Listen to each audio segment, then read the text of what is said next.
ဒီနေ့တက်မဲ့တောင်းကတော့ dry လန်ခတ်နွိုင်းလို့ခေါ်ပါတယ်ဒီနေ့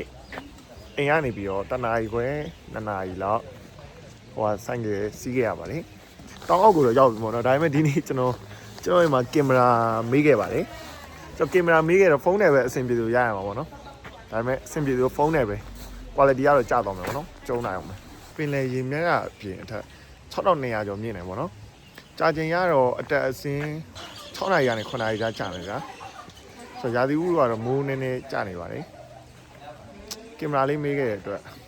အဆင်ပြေလို့ပဲရရတော့မှာဗျာခုပြောလိုက်အောင်အင်းလန်တက်လန်သွားတာအဆင်မပြေဘူးဆိုင်ငယ်ကလည်းသွားတော့20 30လောက်ပဲကီလိုတင်လို့ရတယ်အင်းလန်တက်လန်ကတော့ကျန်းတယ်မလွယ်သွားမယ်ဆိုရင်ဆိုင်ငယ်ကောလိုမယ်ဆိုင်ငယ်မဟုတ်ရင်တော့မကားနဲ့သွားရင်ကောင်းဆုံးပဲဟုတ်တယ်အဲ့ဒါပဲကြံပြူခြင်းဒီညကြီးလာမယ်ဆိုရင်တော့ပထမဆုံးအဖွင့်ပါပဲပြောလိုက်မယ်ဆိုင်ငယ်ကောင်းလို့ဆိုင်ကောင်းလို့ပဲတော့အခုဆိုရင်တော့ဘာလက်ခံတော့စတင်တက်ရှင်နေဖြစ်ပါတယ် Let's go ဒါလေးတော့ခံစားရမယ်ဗျတောင်တက်ရင်ဟုတ်လား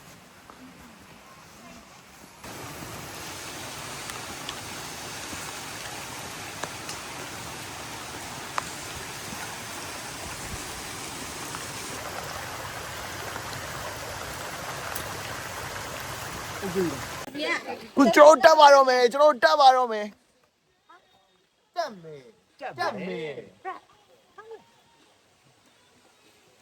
Hello ready ပဲလား ready ပဲ ready ပဲ7နာရီ9နာရီလောက်တက်ဖို့ဟုတ်လား Okay ရ Bravo ဟုတ်ဒီရဲနေလားတခုပြောလိုက်ကျွန်တော်ခုတောင်ရဲ့အောက်ခြေအဆောက်ရောက်နေပါပြီကျွန်တော်ခုစတက်မှာခုဒီကနေကျွန်တော်တို့စတက်နေဘာဖြစ်လဲကျွန်တော်တို့ဒီလိုတောင်လိုပတ်သွားပြီးရင်တောင်ခြေခုနကကျွန်တော်ဆိုင်ရက်ထားတဲ့နေရာမှာပဲပြန်ရောက်မယ်ဟုတ်လားဟုတ်ပြီโอเค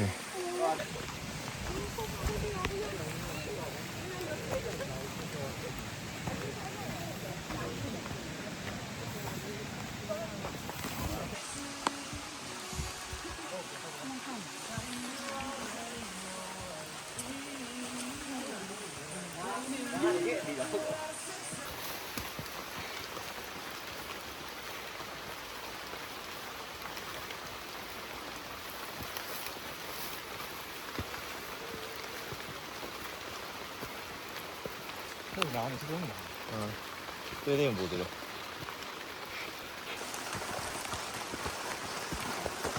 တော့ပထမ 2K နဲ့ 3K ရှားမှာတော်တော်လေးကိုမောရပေါ့နော်ပြင်မန်းအဲစာပြီးသားစံလဲဆိုရောက်အောင်တက်ရမယ်ဗျာ Let's go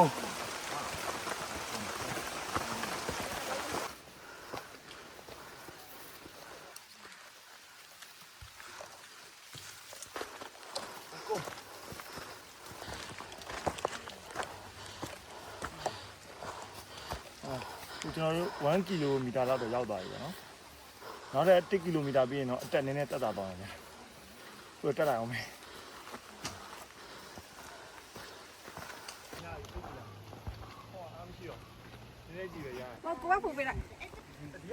ခုနက1 ကီလိုမီတာမဟုတ်ပါဘူးတဲ့ကျွန်တော်တို့ဒီက2 ကီလိုမီတာကျော်သွားပါပြီတဲ့ဖြည်းဖြည်းနဲ့လှလာပြီပေါ့နော်ကျွန်တော်တို့ဖြည်းဖြည်းနဲ့လှလာပြီဗျာလောက်ဆိုရမ်းမဟုတ်ဝါသွားလို့မိုင်းပြောစီကွယ်ပြစ်လို့ရတယ်နော်ရ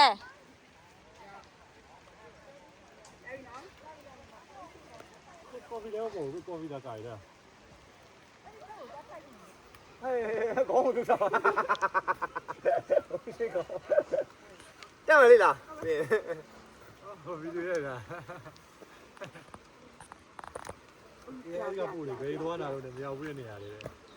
ပြားစီတယ်ဆောင်းပါနော်ဆောင်းပါပြားစီ Vamos ဒီကွာတော့လာရဗျာကျဲပဲမဟုတ်သေးလားဟာပြီ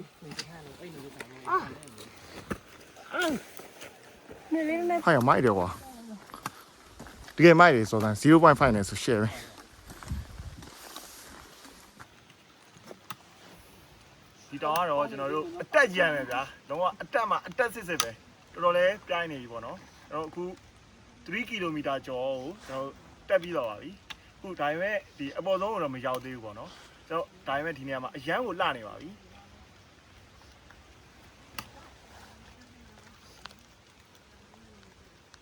ဟုတ်လားဟုတ်တယ်အဲ့ကြောင့်လို့ ocean 空စင်းတာ လာတရားရေးစုံစည်းနေတာကွာအိုရှင်းလာမယ်ဟုတ်ဒီ ဟုတ်တယ်မနေ့ငါမကြီး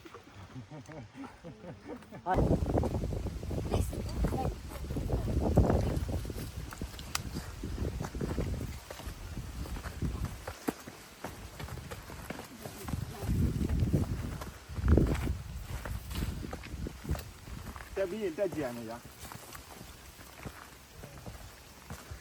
ဝိုင်းတက်လန်းတွေကိုလာတက်နေရတယ်โอเคမလို့ရှင်ရပြီကျေးဇူးပါ Let's go Ocean Let's go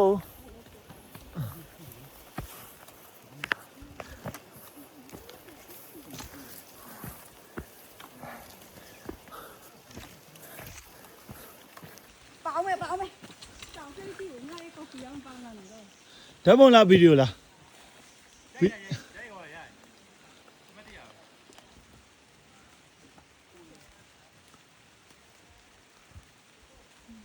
I am Wouter 5 4 3 2 1 action ကိုရီးယားမင်းသားတွေလိုမျိုးဟော ပေါက်ထားလို့ပေါက်ရ clear မင်္ဂလာပါ နည်းလေ တဲ့တဲ့သုံးစု 1 2 3လို့ဘေးဘေးရောက် တဲ့တဲ့သုံး900 ရိုက်ပြီ Okay 1 2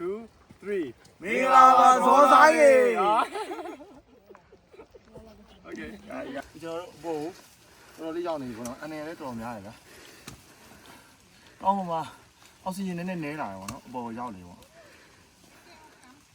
ယူလေးလည်းတော်တော်ကျနေပါတယ်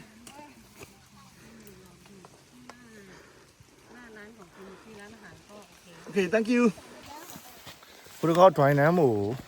ကျန်းလာပြီထင်နေကျွန်တော်ဒီတစ်ခေါက်ကပူကျန်းနေရပါတော့ဟုတ်လားစော်ဆိုင် ရှင်းပြီး ကြည့်ပါလေ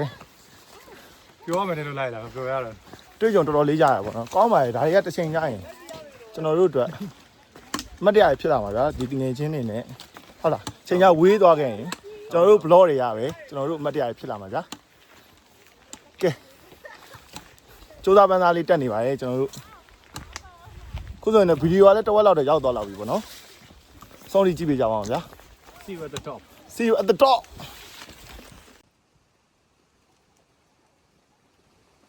တော့ခုတက်လာတာလဲမြင်ရတဲ့အတိုင်းပဲဘာမှတော့သိမမြင်ရတော့ကြောင်ကြောင်ဆိုတန်ခဲ့ကြတယ်ဟိုမှာဆိုရင်ဟိုကတော့တက်သွားပြီကျွန်တော်ဘာမှမမြင်ရတော့ဒါအခုသူတို့နဲ့ဆိုတာစိတ်တော်မလန့်သူတို့အတန်တွေပါကြားနေရတယ်သိရမလားအဲ့တော့နည်းနည်းအနက်လည်းမဆိုးအနက်တော်တော်ကောင်းတယ်မှုရည်တယ် ဒီဒီဟိုဟာ ရည်သေးနဲ့နဲ့မိုးလေးနည်းနည်းကြာနေတော့ခါကြတော့အဲ့မကောင်းတာတခုကတော့ခေါင်းနည်းနည်းဆိုတော့နည်းနည်းခေါင်းနည်းနည်းတော့ကိုက်ချင်တယ် ပြီးတော့ရှူရင်းကိုမမြင်ရဘူးပေါ့နော်ဒီချိန်တက်လာတာဟိုဟာကျွန်တော်တို့ဒီ view တွေပါတယ်များလို့ပေါ့ ဟုတ်တယ် ခုဒီဗီဒီယိုရိုက်ပြီးနေရတော့ကျွန်တော်တို့ရဲ့မှာဒီအများတန်းနောက်ကနေအများတန်း support ပြီးရင်ကျွန်တော်တို့မာကြီးမတ်စောအိုရှင်ပဲဖြစ်ပါတယ်ဟုတ်ကဲ့ဟောအိုရှင်ကိုလည်းကျေးဇူးတင်ပါတယ်ဗျာဟုတ်ကဲ့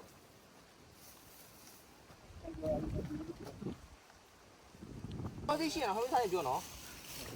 ဟိုဝိုင်းတို့ချက်ကကျွန်တော်ဟိုဟာတစ်လုံးပဲကျွေးပါတယ်သူဘူးထဲမှာအများကြီးကြံသေးတယ်ဝိုင်းတို့ချက်ကျွန်တော်တစ်လုံးပဲကျွေးတယ် ဖတ်စာလေးရတယ်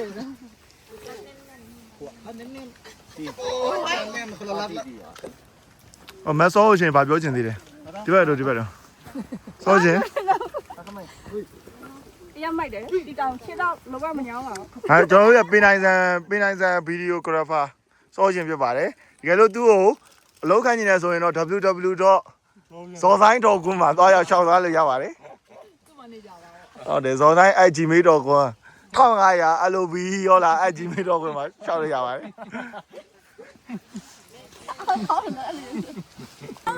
看你drone 过来，你有drone 过来对不对？ ကျွန်တော်တို့ခုဆိုရင်တော့ဒီနောက်ကတော်ကြီးကိုတက်မှာဖြစ်ပါတယ် 你老刚刚在说， တော့မရ 来不中了。 တော့တော့ရပြီလား 说个比当开面面过来。 ရပြီလား လာတော့ကြောက်တော့မယ်သူကြောက်တော့မယ် 我လာတော့မတော့ပြောက်ပြီလို့ပြောတာကိုမိညာလာတော့ ဒါတော့အပြန်လာတော့မဟုတ်ကျွန်တော်တို့ဒီတောင်တက်မှာပါ ဘယ်တော့လုံးဝကျိုး ခုဆိုရင်တော့ကျွန်တော်တော်တော်လေးလက်တက်ပြီးနေပြီပေါ့နော်ဒီထိတ်ဆုံးနေကျွန်တော်ရအောင်တက်မှာပါဖိုက်ဒီပါ တော့မိုက်တာပဲဟောတယ်ကြည့်ရ တော်လေးကိုပြင်မဲရပါတော့တက်ရတာလေကျွန်တော်တို့တော်လေးဖြည့်ရပါတော့ဒါမဲ့လေကျွန်တော်ဆိုပြအရန်ပြော့ရတဲ့မှာပါတယ်ခဏကပြော့တယ်ပေါ့နော်ဒါမဲ့ဒါကြီးမလို့ရင်ကိုကဆက်ပြီးပြောဖို့ပဲရှိရဗျာအဲ့တော့နှစ်ပတ်ကိုတစ်ခါပြည့်ရတာကျွန်တော်တက်တင်ဒါမှလည်းကျွန်တော်ကျမ်းမှာကြန့်ခိုင်တယ်ခဏကိုရပါတော့ဘာဖြစ်လဲဆိုကျွန်တော်ဆိုရင်အလုပ်ကအမြဲကွန်ပျူတာတွေဖုန်းတွေနဲ့ပဲလုပ်နေရတယ်ဗျအခန်းထဲမှာပဲနေတယ်အဲ့မျိုးဆိုတော့ဒါမျိုးကတော့ကျွန်တော်တို့တွေ့ကြုံနေရယူသင်းတယ်လို့ကျွန်တော်ခံယူထားတယ်ပြင်ပန်းနေဒါပေမဲ့လေရောင်းတက်မယ်နောက်တစ်ခုကဒီလိုသွားတာတငယ်ချင်းတွေနဲ့ဒီ communication လုပ်ရတာအစပို့ပြီးတော့ရင်းနှီးရပေါ့နော်ဒါပဲပြောကျွန်တော်တို့ကအကုန်လုံးကအိမ်နဲ့ဝေးမှနေနေရတာဗျာဒီလိုချိန်မှာတငယ်ချင်းတွေကကျွန်တော်တို့အတွက်အရာရာပဲဗျာအဲ့တော့တငယ်ချင်းကောင်းနေတယ်ရတယ်ပေါ့နော်ဆိုတော့ပြောချင်တာကတော့ဒါပါပဲ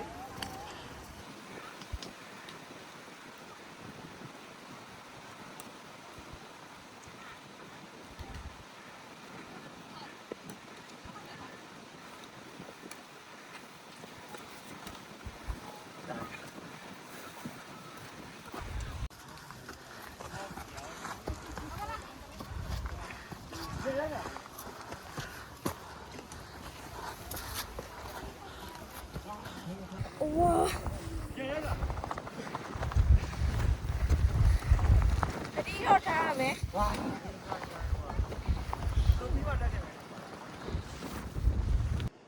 ်တိုင်းတစ်ခုပြောရမယ် တောင်ထိပ်ကိုရောက်ပါပြီဒါပေမဲ့ တောင်ထဲမှာတောင်စိတ်တွေနဲ့တွေ့ပြီဗျာ ကုန်းရဲ့အဓိပ္ပာယ်ကိုသိလား GOAD လက်ရှိကတယောက်တည်း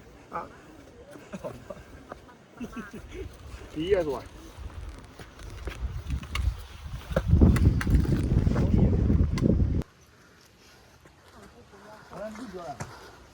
တောင်ထိပ်ကိုရောက်ပါပြီဒါပေမဲ့နည်းန တောင် ည်း ထဲမှာတောင်စိတ်တွေနဲ့တွေ့ပြီဗျာ ကုန်းရဲ့အဓိပ္ပာယ်ကိုသိလား GOAD လက်ရှိကတယောက်တည်း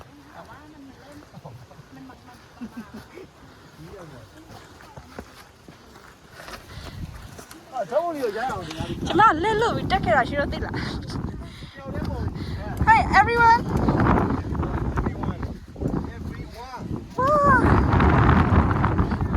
Vamos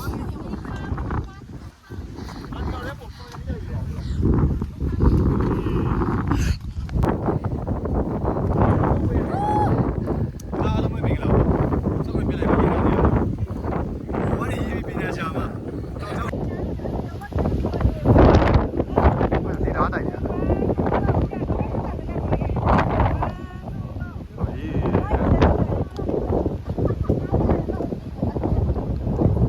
โอ้ชิตะเกကြီးကွာကျွန်တော်မိုက်တဲ့တောင်းလေးမှာကျွန်တော်ရဲ့မှာကင်မရာလေးကပါလာရင်တော်တော်မိုက်ရပါဗျာအခုတော့ တော်မိုင်းမလားတွေ့ရင်ကော ကားကားဘလို့ကား မလေးမဇောဆိုင်ကနေပြီရက်နေပြီလေ ကားသွားရကားတယ်လို့ကားသွား ကားပါတော့ ကားတော့ရနော် โอเคပါဗီဒီယိုရှုကြရတာပါမမြင်ရပါဘူး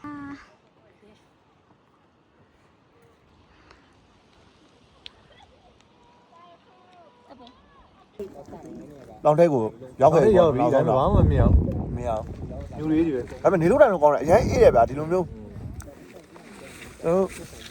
အဲ့လိုခံစားမှုမတူတဲ့ခံစားမှုပေါ့နော်တူတဲ့ခံစားမှုတော့မဟုတ်ဘူးဒါရှူခင်းနေပါတွေက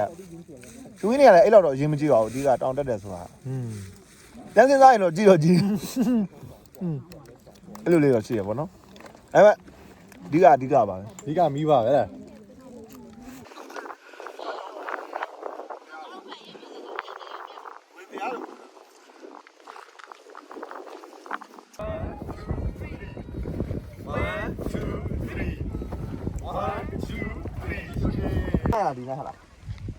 ကျွန်တော်တို့ဒီတောင်ပေါ်ဖျားလေးပေါ့နော်အဲမိုးတွေရမ်းရွာနေလို့ဗျာဒီဘလော့လေးကတော့ရှူခင်းနေမပါတော့ ကျေတော့မယ် เขาจุดท้ออ่ะจุดท้อแต่มันจะ တောင်မှာရှိတဲ့ဒီဖုံဖုံတွေပေါ့နော်ကျွန်တော်တောင်အောက်ကိုပြန်ဆင်းနေဖြစ်ပါတယ်ဆင်းရတော့ရင်ခေါက်ကတော့ရမ်းမကြမ်းမှုမျောလင်းပါတယ်ဆင်းနေပါပြီ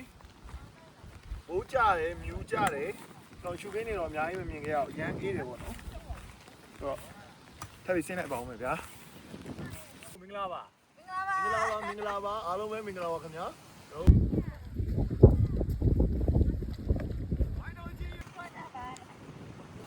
ုက်ကြလားကောင်းလေးကန်ခွက်လေးထဲမှာကန်ဒီနေရာခွက်ပါတော့မှာပါ ခွဲဒီဟာလား ရရအောင်လို့ ကားလား မကျူဆွဲပါ ခွက်ဝင်မြက်ခွက်လာကန်လိုက်တကယ်ရလား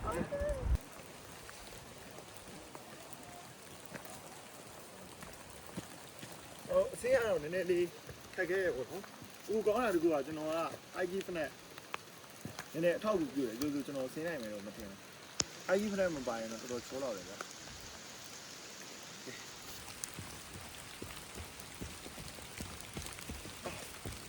ပေါ်လေးရချစ်စရာလေးရောက်စုံလေး Coco Power Ranger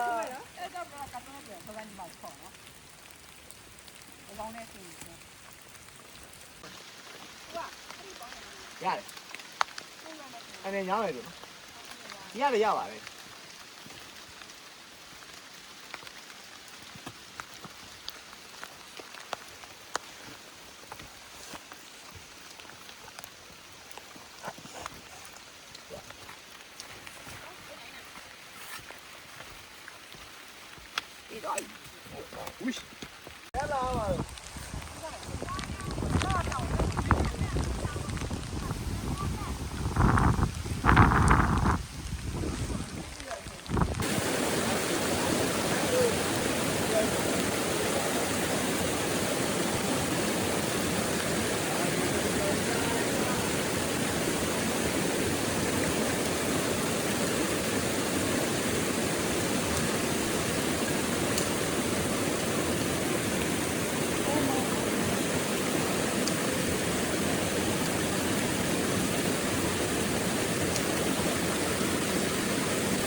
ငါဒီကောင်နဲ့ဒီ ခုကျွန်တော်ဆင်းလာတော်တော်ရောက်လာပြီပေါ့နော်။မိုးကလည်းတော်တော်ကျလာပြီ။အကုန်လုံးဟိုဟာပါကြတယ်။ဘိုးပိုင်းကြီးပါလို့တော်သေးရဗျာ။နားရီပါစီးလာပြီပေါ့နော်။တော်တော်မိုက်ပါလေ။ကျွန်တော်တို့ဒီဒီကွန်နေလည်းအများကြီးတော်ပြတ်ခဲ့ပြီးပြီ။ခုတော့ဒီတောင်အောက်ခြေရောက်သွားပြီပေါ့နော်။ဒါပေမဲ့ဒီတောင်အောက်ခြေကနေကားလေးသွားလို့ရတယ်။ခိုင်းမဲ့120ပေါ့နော်။မြန်မာငွေ3500လောက်ပဲကျတယ်။ခုဘာလို့လဲမထင်တော့ဘူးပေါ့နော်ရောက်မယ်လို့မထင်တဲ့အချိန်မှာရောက်သွားပြီဆိုတော့မထင်တော့ကျွန်တော်တကယ်ကြီးကပြောတယ်2ကီလိုမီတာလောက်လိုသေးတယ်ဆိုတော့ကျွန်တော်ငိုချင်နေတာပေါ့နော်ခုတော့ဒီမှာကားငါးပြီးသွားလို့ရတယ်ဘာညာကုကဆိုတော့ဒီကွာလေးနဲ့ဒီကားလေးနဲ့သွားပါမယ်120ပါပဲတဲရောက်ပါတော့မယ်ခုကျွန်တော်မိုးလေးရွာနေကြကျွန်တော်ကားလေးနဲ့ပဲပြေးကြမှာဟုတ်လား အလားမပိုင်တော့ပလတ်စတစ်ဝိပထောင်ရအောင်ပါ ကားလေးနဲ့ပဲဒီမှာဘော်ဒါအစ်တွေရောရတယ်ဘော်ဒါပေါ်ကျွတ်တွေရောနည်းနည်းပြောလိုက်အောင်ခုပြောလိုက်အောင်ဟုတ်လားပြန်နေတော့နိုင်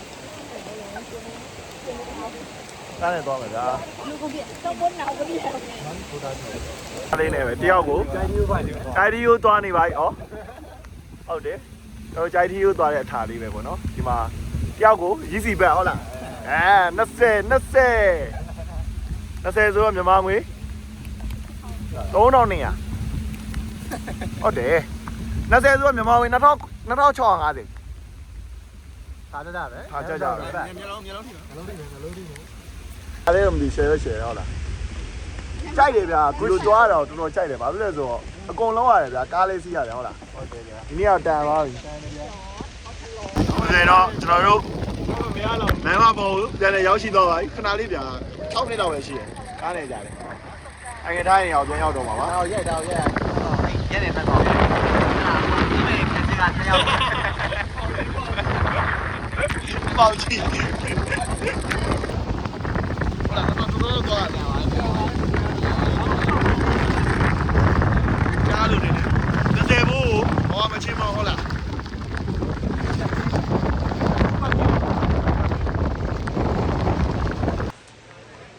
တောင်းမှာတော့ကျွန်တော်တို့ဒီမှာစားစရာဆိုင်လေးရှိတယ်ပေါ့နော်ဒီမှာဘူအေးတွေအကုန်ရတယ်ဗျာဘိုက်ဖြစ်လို့လည်းရတယ်ဒီမှာစားပြီးမှကျွန်တော်ပြန်တော့မယ်ဗျာကျွန်တော်တို့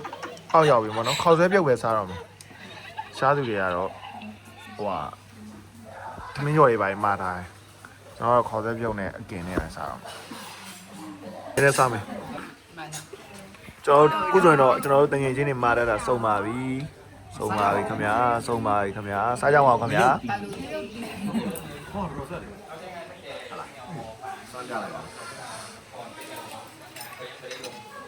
တီးရောမယ်ဗျာစိုးပါဦးဒီလိုဆိုင်လေးရှိရကျွန်တော်တို့ဘာပြောခေါက်ဆွဲပြုတ်လေးနဲ့စားရင်နည်းနည်းလေးအချမ်းပြေရပေါ့နော်အဆုံးထိကြည့်ပေးတဲ့တယောက်ချင်းစီတိုင်းကိုကျေးဇူးအများကြီးတင်ပါတယ်ဗျာကျွန်တော်တို့တငယ်ချင်းတွေနောက်ထပ် blog တွေကျွန်တော်တို့မှာနောက်ထပ် blog တွေမှာပြန်ပြီးတော့တွေ့ဆုံကြပါမယ်ဒီတောင်လေးကတော့တက်ကတော့3 km လောက်ထိကျန်ပြီးတော့အစင်းကတော့ကျွန်တော်တို့နည်းငယ်တခြားသောတောင်တွေနီးတူတော့နည်းလေးပဲကျန်နေပေါ့နော်အရင်ကြီးမကျန်ပါဘူးဗျဆိုတော့တောင်တက်မယ်ဆိုရင်တော့ဒီဗီဒီယိုလေးကအထောက်အကူဖြစ်မယ်လို့မျှော်လင့်ပါတယ် see you